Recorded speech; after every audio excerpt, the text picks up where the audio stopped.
کہ جتنا بندہ مانگتا جاتا ہے اتنا ہی خداوند عالم اس بندے سے خوش ہوتا جاتا ہے. اکیلے خدا کے لیے اللہ تبارک و تعالیٰ ایسے بندوں کو بہت زیادہ پسند کرتا ہے جو اس کی بارگاہ میں دست دعا کو بلند کرے، جو اس کی بارگاہ میں سوال کرے، جو اس کی بارگاہ میں اپنی حاجتوں کو رکھے. تو خداوند عالم ایسے بندوں کو بہت پسند کرتا ہے. وہ بندے جو اللہ کی بارگاہ میں سوال نہیں کرتے، اللہ سے مانگتے نہیں، اللہ کی بارگاہ میں دعا نہیں کرتے، دیتا تو اللہ ان کو بھی ہے، دیتا تو اللہ ان کو بھی پیدا کیے تو دے گا ہی، لیکن خداوند عالم کے وہ بندے محبوب بندے نہیں کہتا، اچھے بندے نہیں کہتا. قرآن کریم میں خداوند عالم نے ایسے لوگوں کی نمازوں کو کہا ہے کہ جو لوگ نماز پڑھنے کے بعد اللہ کی بارگاہ میں دست دعا کو بلند نہیں کرتے، قرآن آواز دے رہا ایسے متکبر بندوں کی ہم نماز قبول نہیں کرتے. ایسے تکبر کرنے والے لوگوں کی ہم نمازوں کو قبول نہیں کرتے. مطلب کیا ہوا؟ کا مطلب یہ ہے کہ نماز پڑھنے کے بعد اللہ کی بارگاہ میں دعا مانگو، چھوٹی دعا مانگو، بڑی دعا مانگو، ممکن دعا مانگو، ناممکن دعا مانگو، جو پاسبل ہے وہ مانگو، جو امپاسبل تمہاری نگاہ میں ہو وہ بھی مانگو. وہ خدا وہ ہے کہ جو تمہاری نگاہ میں امپاسبل ہے اللہ کی نگاہ میں پاسبل ہے. تمہاری قدرت سے باہر ہے لیکن اللہ کی قدرت سے باہر نہیں. تم جسے بڑا سمجھتے ہو اسے اللہ بہت ہی چھوٹا سمجھتا ہے. ظاہر سی بات ہے کہ جس خداوند عالم کی نگاہ میں اتنی بڑی کائنات چھوٹی ہو. قرآن آواز ہے متاع دنیا قلیل، قرآن کی آواز ہے کہ یہ جو کچھ بھی دنیا میں وہ بہت ہی تھوڑا سا ہے، بہت ہی تھوڑا سا ہے دنیا کے اندر. جو بھی دنیا میں وہ بہت ہی کم ہے. قلیل کا لفظ ہوتا ہے جہاں پہ کم ہی ویلو کم ہو. یہ بہت ہی کم ہے، یعنی پوری دنیا کو اللہ نے کہا یہ کم ہے، جبکہ ہماری نگاہ میں یہی دنیا بہت بڑی ہے. اور اس ایک دنیا کے اندر ایک مخلوق نہیں ہے جسے انسان کہا جائے. آج تک اتنی ترقی کے بعد تو لوگ آج تک سمجھ ہی نہیں سکے کہ مخلوق کی قسمیں کتنی ہیں. تعداد تو چھوڑو، تعداد کی بات نہیں کہ مخلوق کی تعداد کتنی، مخلوق کی قسمیں کتنی ہیں وہ خداوند عالم بہتر جانتا ہے اور کوئی نہیں جانتا. اور کمال کی بات ہے کہ ہر مخلوق کا کوئی نہ کوئی رزق ہے، ہر مخلوق کی کوئی نہ کوئی خوراک ہے. اور اللہ ایسا خالق و رازق ہے کہ کوئی بھی مخلوق اللہ کے رزق سے محروم نہیں ہو، کوئی بھی مخلوق. بس ایک مسئلہ یہ آ جاتا ہے کہ اور مخلوق میں انسان سے ایک فرق ہے. اور مخلوق وہ ہیں کہ جو اللہ سے لیتے ہیں، اللہ دیتا ہے تو وہ شکر پروردگار کرتے ہیں. لیکن انسان ایک ایسے مخلوق ہے کہ جو دو تین حصوں میں بٹی ہوئی. دو تین حصوں میں بٹی کیا ہوئی؟ ایک وہ ہے کہ جسے نہیں ملتا تو بھی کہتا ہے شکر للہ، زندہ تو ہیں. بولتا رہے آپ زندگی بھی تو رزق ہے نا، زندہ تو ہے اللہ کا شکر. ایک مخلوق وہ ہے جسے ملتا چلا جاتا ہے، ملتا چلا جاتا ہے، لیکن وہ یہ سمجھتا ہے ہماری کارستانی ہے، ہماری محنت ہے، ہماری صلاحیت ہے، ہم نے اپنے بلبوتے پہ کیا ہے. اللہ کہتا ہے تمہاری صلاحیت کچھ نہیں ہے. ایک سانس روک لیں گے پوری صلاحیت موت کی کھاڑ اتر جائے گی. ایک سانس روک لے تو انسان کا خاتمہ ہو جائے گا، انسان کی زندگی کا اینڈ ہو جائے گا. لوگ کہنے لگے واٹس ایپ پہ میسج آئے گا اللہ مغفرت کرے. فرما رہے ہیں یہی تو ہوتا ہے، دنیا کا دستور ہے. اور ایک مخلوق وہ ہے کہ جو انسان کے حصے میں ایک گروہ ایسا ہے کہ جو ملتا ہے تو شکر پروردگار ادا کرتا ہے، نہیں ملتا ہے تو اللہ کی بارگاہ میں صبر کرتا ہے، اللہ کی بارگاہ میں دعا. فرعون، نمرود، شداد، یہ کون لوگ ہیں جنہیں اللہ نے دیا لیکن انہوں نے اللہ کی بندگی نہیں کی، اللہ کو یاد نہیں کی، اللہ کا شکر ادا نہیں کی. آج کون اچھے ناموں سے یاد کیا جاتا ہے؟ وہ یہ جو فرعون کو اچھا کہتا ہو، شداد کو اچھا کہتا ہو، نمرود کو اچھا کہتا ہو، کوئی نہیں. سب کہتے ہیں یہ نااہل. بدبخت ہے، جہنمی ہے. کیوں کہ اللہ نے اتنی بڑی حکومت دی تھی لیکن انہوں نے اللہ کو سجدہ نہیں کیا، انہوں نے اپنا سجدہ کروا. یہی ہم اور آپ جیسے لوگ وہ ہیں کہ جنہیں اللہ دیتا ہے الحمدللہ الحمدللہ جتنا بھی شکر ادا کیا جائے کہ کم ہے کہ خدا وند عالم نے ہم لوگوں کو بے شمار نعمت عطا فرمائی، بے شمار نعمت عطا فرمائی.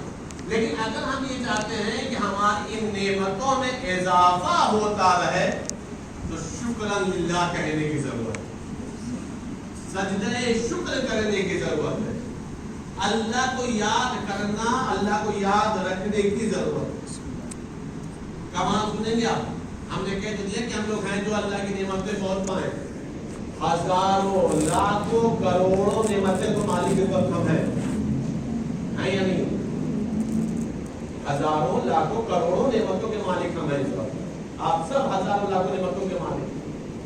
اتنی نعمتوں کے اوپر ہم نے اتنے شکر کے سجدے نہیں کی. لیکن خدا نخواستہ کوئی ایک نعمت ملنے میں ڈیلے ہو جائے، تعمیر ہو جائے، تو انسان اس اللہ کی شکایت بندوں سے کرنے لگتا ہے جو بندہ خود اس اللہ کا ہوتا ہے. چوتھے امام صلی اللہ علیہ وسلم نے اللہم صلی علی محمد. عجیب حدیث ہے چوتھے امام کی، غور کرے گا.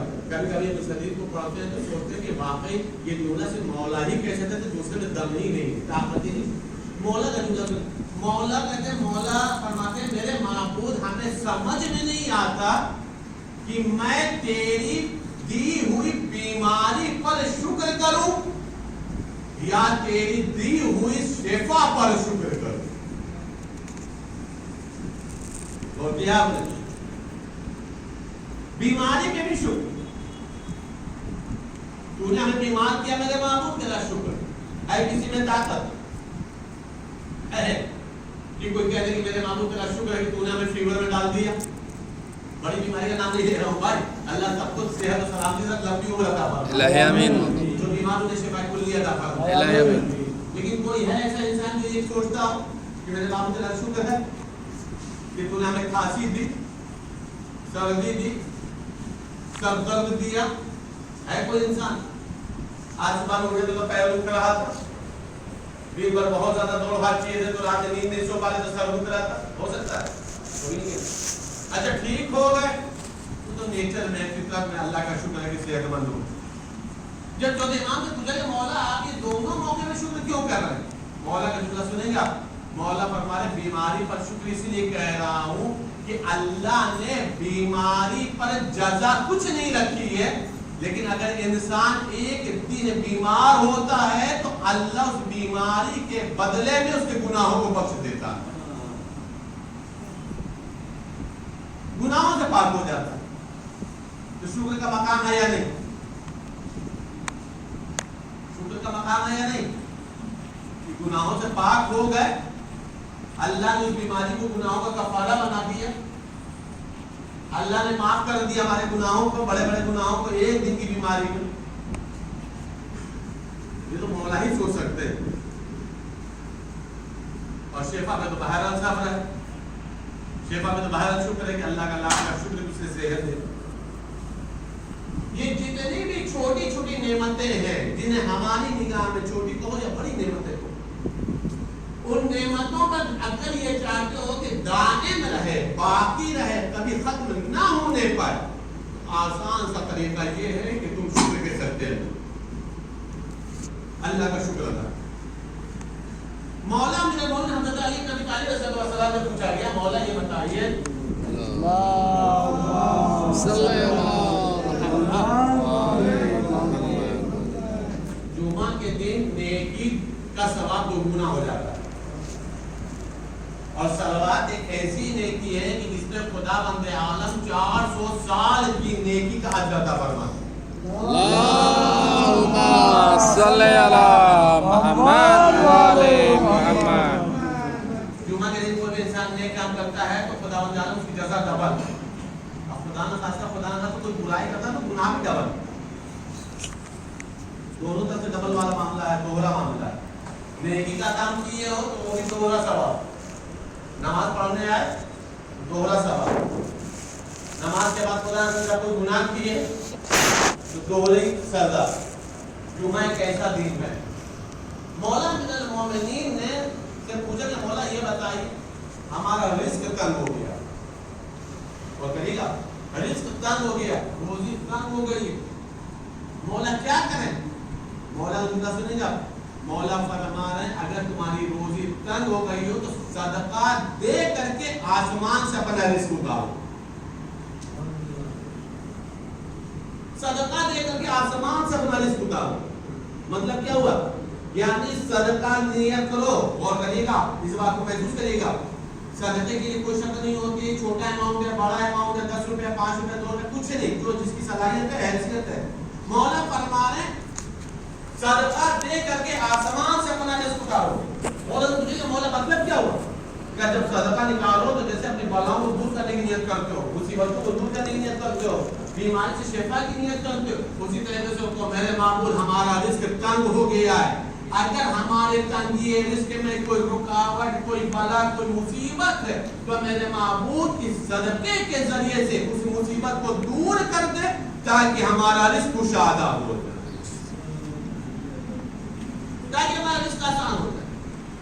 اور یہ آپ تجربے والی بات ہے, اور کہ آپ ہر انسان کی لائف میں ہوگا یہ مسئلہ, پریکٹیکل ہوگا یہ مسئلہ کہ اچھا خاصا کام ہوتے ہوتے رک جاتا ہے.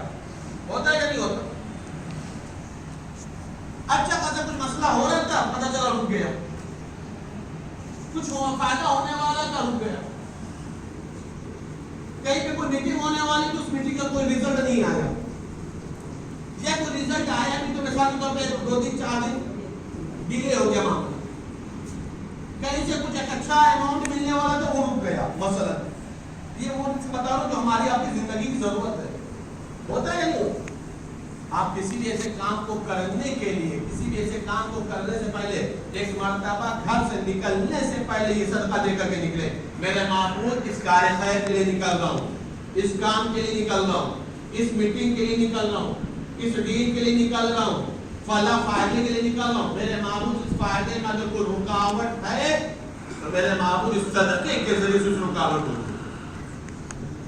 اس کے بعد دیکھیے آپ کا رزق کیسے آتا ہے. مولا نے اسی طرح متوجہ کر رہے ہیں, مولا فرما رہے ہیں صدقہ دے کر کے اپنا رزق آسمان سے اتار. یاد رکھیے گا ہمارا رزق, آپ کے رزق میں قسم ہوتا ہے کہ کسی میں طاقت ہی نہیں ہے جو روک سکے.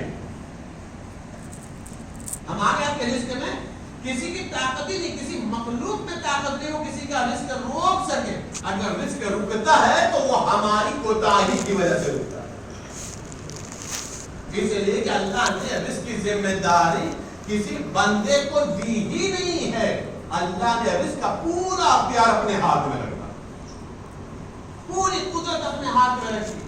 کسی بندے میں طاقت نہیں وہ کسی بندے کا رزق روک سکے. یہ سوچ لیں کہ ہم بیچ میں اس کا رزق کاٹ دیں, ہم جا کر اس سے فائدہ حاصل کر لیں, پاسبل ہی نہیں ہے بھائی.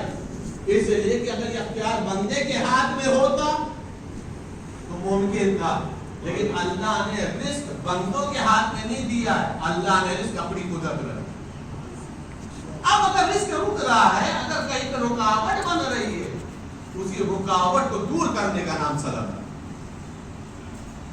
گھر سے نکلو کسی بھی کام کے صلاح پر اللہم صلی علی محمد والے محمد. گھر سے دیکھیے بات بتاتے ہیں, یہ مطلب نارمل بات بول رہا ہوں لیکن اس بات کو آپ محسوس کریے گا. ہمارے یہاں ایک لفظ ہے سفر کرنا, سفر کرنا, مسافر رہتا ہے نا. ہم سمجھتے ہیں سفر یعنی آؤٹ آف سٹی جانا. کیا سمجھتے ہیں؟ یہی ہے نا, سفر یعنی آؤٹ آف سٹی جانا, آؤٹ آف کنٹری جانا, اسے کہتے ہیں سفر. کہاں سے کہاں کا بھائی دکھا جاتا مولانا کیا ہوتا ہے آؤٹ آف سٹی سے, ممبئی کا دلی کا مثلا, کا مطلب سفر. آج جانے کا نام نہیں, سفر آؤٹ آف سٹی کا نام نہیں ہے, سفر آؤٹ آف کنٹری کا نام نہیں ہے, سفر گھر سے باہر قدم نکالنے کا نام. سفر گھر سے باہر قدم نکالنے کا نام ہے. آپ 1 کلومیٹر جائیں, آدھا کلومیٹر جائیں, 5 کلومیٹر جائیں, کیمپ چلے جائیں, کہیں بھی چلے جائیں, اس کا نام سفر ہے. یہ میں نے بولا کیوں؟ عام طور پہ ہوتا ہے کہ جب سفر پہ نکلیں گے تو صدقہ نکالیں گے, مطلب کہ آؤٹ آف سٹی جائیں گے تو صدقہ نکالیں گے.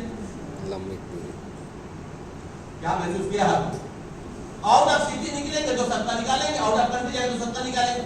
تو بھائی اگر صدقے کا اثر آؤٹ آف سٹی سے ریلیٹڈ ہوتا تو شہر کی سڑکوں پہ حادثے نہ ہوتے.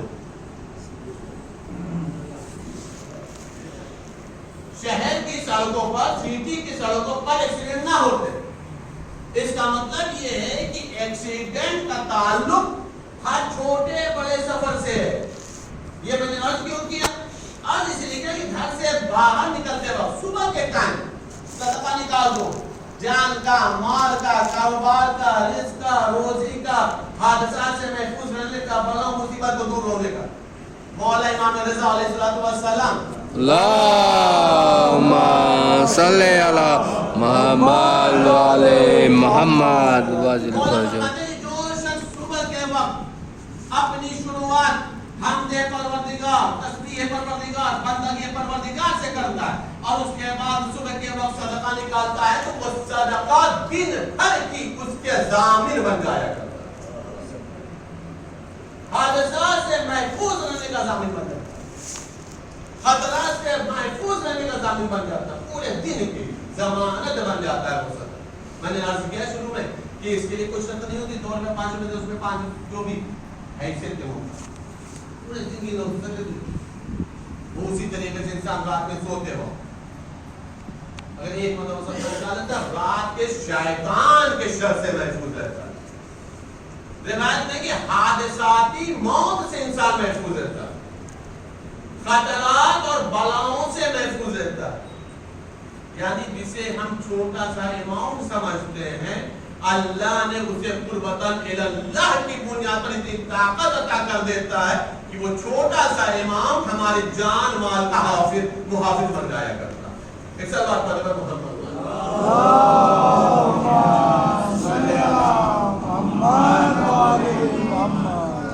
تو میں نے ذرا بات چل رہی تھی رزق اور روزی کے سلسلے. رزق اٹھاو اپنا, صدقہ دے کر. اب ایک رزق اور بھی مسئلہ ہے, ہم سمجھتے ہیں جو ہمیں مل رہا وہی رزق ہے, جسے ہم یوز کر رہے ہیں وہ رزق ہے.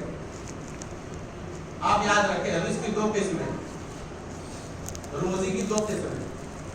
ایک مولا کا قول ہے, اس قول سے ہٹ کے رکوع کر رہا ہوں. نہج البلاغہ میں مولا کا قول ہے رزق کے تلاش کے سلسلے سے. نہج البلاغہ میں مولا کا قول ہے رزق و رزقان, رزق کی 2 قسم ہیں. ایک رزق وہ جو تمہیں تلاش کرتا ہے اور ایک رزق وہ ہے جسے تم تلاش کرتے ہو. اور محمد یہ ہو گیا رزق. لیکن اس سے ہٹ کر کے ایک رزق کا معاملہ ہے, وہ بھی رزق 2 قسم کا. پہلا ایک رزق وہ ہے جو ہمارے سکون کا سبب بنتا ہے. محسوس کریں کیا اس کا؟ ایک رزق وہ ہے جو ہمارے سکون کا سبب بنتا ہے. بھوک لگی 2 روٹی مل گئی, سکون ملا, رزق ہے یا نہیں؟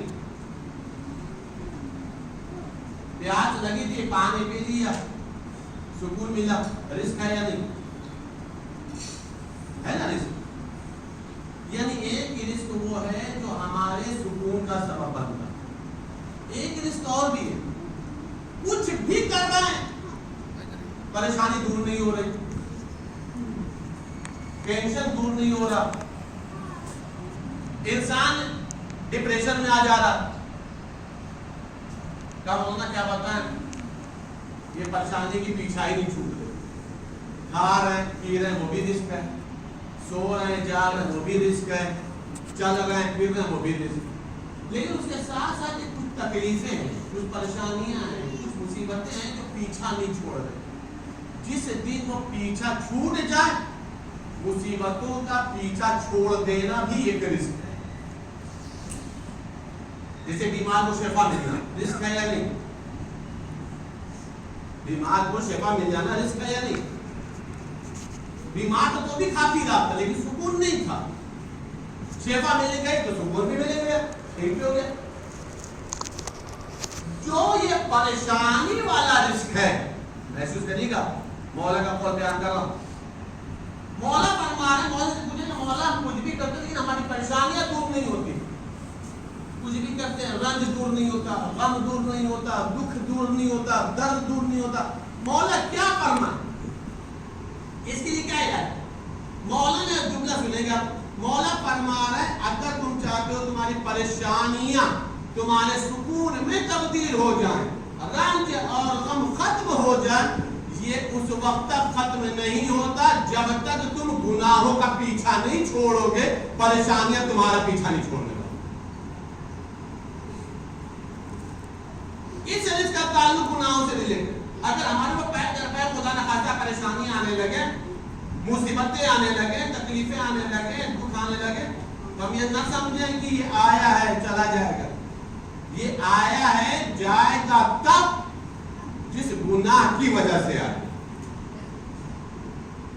جب تک ہم اس گناہ کو نہیں چھوڑیں گے تب تک ہمارا یہ پریشانی والا مصیبت، تکلیفوں والی مصیبت ختم نہیں ہوگا۔ سمجھ میں آیا؟ دو رزق، یعنی سکون حاصل کرنا ہے تو شکر للہ ادا کرنا ہوگا، رزق کو باقی رکھنا ہوگا تو اللہ کا شکر ادا کرنا ہوگا، رزق میں اضافہ کرنا ہوگا تو صدقہ دینا ہوگا۔ لیکن ان تمام رزقوں کے بعد اگر پریشانی اور مصیبتوں کو زندگی سے خاتمہ کرنا ہوگا تو اس کا تعلق صدقے یا شکر سے نہیں ہے، اس کا تعلق گناہوں کو چھوڑنے سے ہوا کرتا ہے۔ ایک سوال پڑھتے ہیں محمد اللہم صلی علی محمد و آل محمد۔ یہ ہے رزق، مصیبتوں کا دور ہو جانا ایک بہت بڑا رزق ہے، پریشانیوں کا دور ہو جانا ایک بہت بڑا رزق ہے، اس لیے کہ یہ رزق وہی دور کر سکتا ہے جس نے مصیبت میں ڈالا ہے، جس نے تکلیفوں میں ڈالا ہے۔ ایک چیز اور سمجھ لیجیے، ایک لفظ آپ اکثر بیشتر سنتے رہتے ہیں کہ دعا کی گزارش ہے، سنتے ہیں آسان لفظوں میں کہ التماس دعا کہتے ہیں یا نہیں کہتے؟ کوئی زیارت نہ جا رہا، الحمدللہ اللہ سب کو زیارت نصیب فرمائے، الہی آمین، جانے لگتے ہیں بھائی دعا میں یاد رکھے، التماس دعا، دعا کی درخواست، دعا کی گزارش، یہ کامن سینٹینس کرنا چاہیے، بالکل دعا کرنا چاہیے۔ روایت میں اگر تم یہ چاہتے ہو کہ تمہاری دعا قبول ہو جائے تو اپنی دعا سے پہلے 40 مومنین کے حق میں دعا کرو، اللہ تمہاری دعا قبول کر لے۔ روایت میں ہے کہ جب کوئی مرد مومن کسی مومن کے حق میں دعا کرتا ہے تو خداوند عالم 2000 فرشتوں کو حکم دیتا ہے اس بندے کے حق میں دعا کرو، اس نے ہمارے بندے کو یاد کیا، 2 لاکھ فرشتے اس بندے خدا کے مرد مومن کے حق میں دعا کرتے، یعنی دعا قبول کرانے کا آسان سا طریقہ ہے، یعنی ہم 40 لوگ کو یاد کریں، نماز شب کا فلسفہ یہی ہے شاید، اللہم اغفر فلاں ابن فلاں، اللہم اغفر فلاں ابن فلاں، کیا مطلب 40 لوگ کو یاد کرو، جب 40 لوگ کو مصلی پہ کھڑو تو تم یاد کرو گے تو اللہ تمہاری دعا قبول کر لے گا۔ جب ایک مرد مومن کے لیے دعا کرو تو 2 لاکھ فرشتے دعا کرتے ہیں، جب 40 کو دعا کریں تو کتنا ہو جائے گا ملٹیپل ہے؟ 80 لاکھ، 80 لاکھ فرشتے دعا کریں دعا قبول نہ پاسبل نہیں، اور ہمارا اس لیے کہ ہماری دعا گنہگار زبان سے 80 لاکھ فرشتے دعا کریں تو معصوم ہے، امپاسبل ہے کہ دعا قبول نہ 100% دعا قبول ہو جائے، لیکن میں نے ایک لفظ آتا ہے کہ مولانا التماس دعا، ہم نے کہا بلال مومن سے بھائی التماس دعا، دعا کی درخواست، دعا کریے گا، یہ سارے مسائل ہوتے ہیں، لیکن مولانا عجیب جملہ ایسا کر، مولا من الدن حضرت علی بن ابی طالب علیہ السلام، اللہم صلی علی محمد و آل مولا من المؤمن فرماتے ہیں کہ لوگوں کو، حدیث سنیے گا، بالکل آسان سی حدیث ہے لیکن لفظ التماس دعا، دعا کی درخواست، دعا کی گزارش، پورا فلسفہ اس حدیث میں آیا بالکل الگ انداز سے۔ مولا سے پوچھا گیا مولا دعا کی درخواست. مولا نے فرمایا لوگوں کو، غور کریے گا، مولا فرمایا لوگوں کو دعا کرنے کے کہنے سے بہتر یہ ہے کہ تم لوگوں کے لیے کام ایسے کرو کہ لوگوں کے دل سے تمہارے لیے دعا نکلے.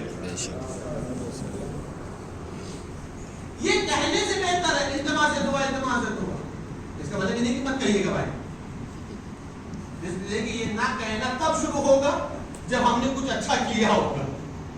غور ہمارا مولا فرمانے یہ کہنے سے بہتر یہ ہے کہ تم لوگوں کے لیے اتنے اچھے کام انجام دو کہ تمہیں کہنا ہی نہ پڑے دعا کریے، اس کے دل سے تمہارے حق میں دعا نکلے گی. یہ کام تمہاری زبان نہیں کرے گی، تمہاری محبت، تمہارا عمل اس کے دل میں پیدا کرے.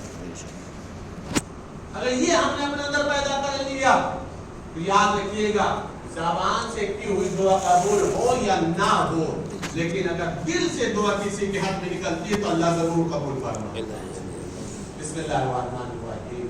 وَلَسْنَ إِنَّ الْإِنسَانَ لَفِي خُسْرٍ إِلَّا الَّذِينَ آمَنُوا وَعَمِلُوا الصَّالِحَاتِ وَتَوَاصَوْا بِالْحَقِّ وَتَوَاصَوْا بِالصَّبْرِ. اللهم صل على محمد وعلى محمد. اللهم صل على محمد وعلى محمد. اللهم صل على محمد وعلى محمد. ہمارے جماعت میں شریک ہونے کے لیے اس میں میرے کو ایک مسئلہ بتایا تھا کہ رکعت کا شمار رکوع سے ہوتا ہے، اور انسان اگر رکوع میں شریک ہو جا رہا ہے تو اس کی ایک رکعت ہو جائے گی، اس کے علاوہ پھر اسے کنٹینیو کرنا پڑے گا، رکعت میں شامل نہیں ہو پائے. یہاں پر رکعت کی ایک بات اور عرض کرتے ہیں، اس کے بعد ایک سیکنڈ مسئلہ عرض کرتے ہیں کہ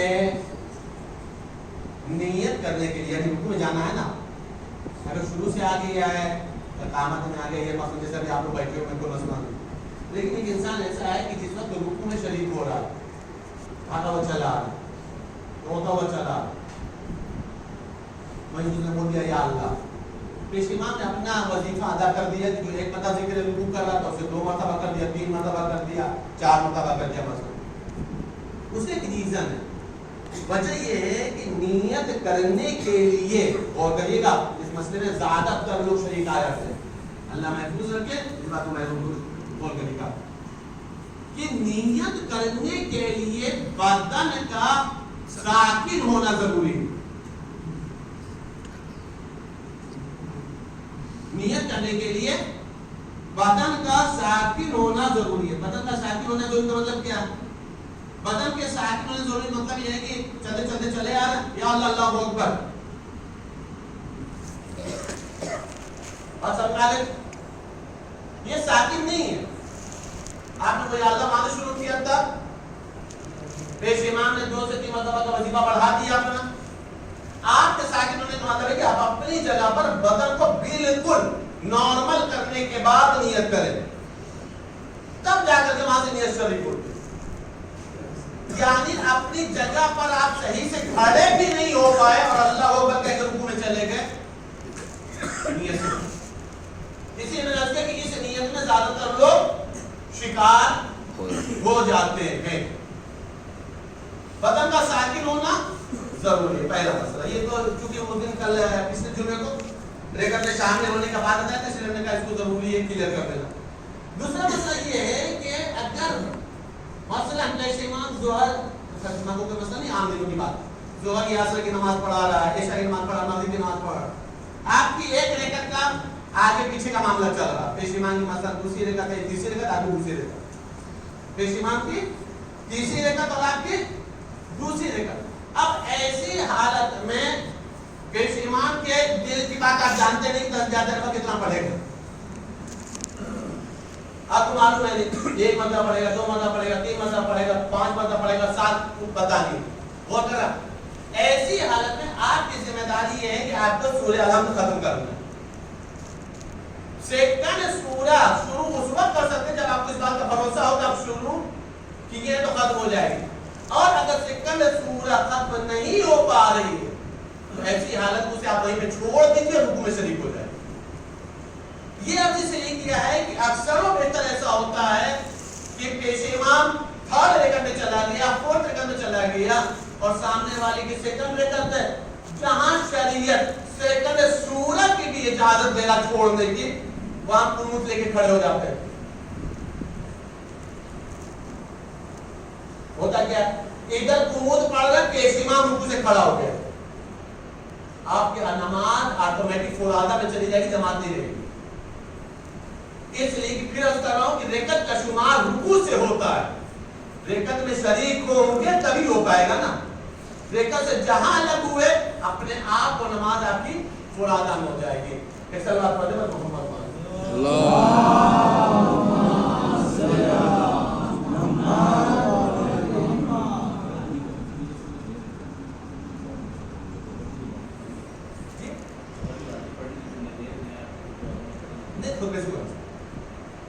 اور بسم اللہ الرحمن الرحیم، الحمد للہ رب العالمین والصلاۃ والسلام علی اشرف الانبیاء والمرسلین سیدنا و نبینا مولانا بالقاسم محمد اللهم صل على محمد وعلى محمد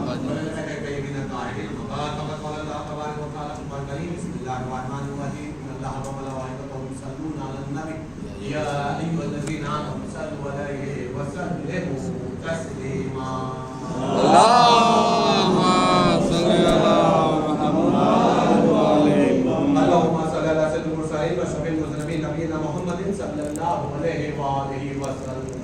اللهم صل على محمد وعلى محمد وعلى إمام المسلمين وقائد الغر المهجرين أمير المؤمنين علي بن أبي طالب۔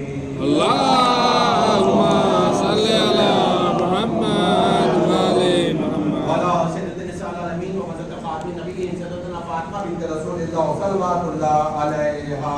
اللهم صل على محمد وعلى محمد وعلى سنن المجتبى۔ اللهم صل على محمد وعلى والحسين شهيد بكربلاء۔ اللهم صل على محمد وعلى وعلي بن سعيد ومحمد بن علي۔ اللهم صل على وجعفر بن محمد وموسى بن جعفر۔ اللهم صل على محمد وعلى وعلي بن موسى ومحمد بن علي۔ اللهم صل على محمد وعلى وعلي بن محمد والحسن بن علي عليهم الصلاة والسلام۔ اللهم صل على محمد وعلى اللهم صل على مولانا صاحب الزمان۔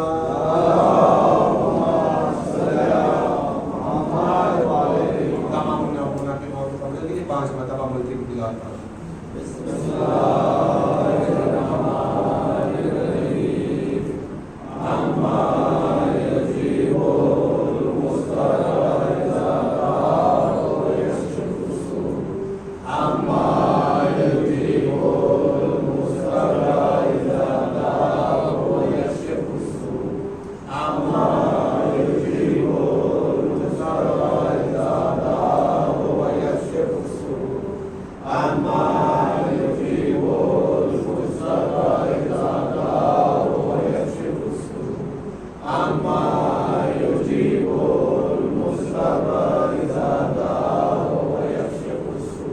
اللهم تقبل منا انك انت السميع العليم بحق محمد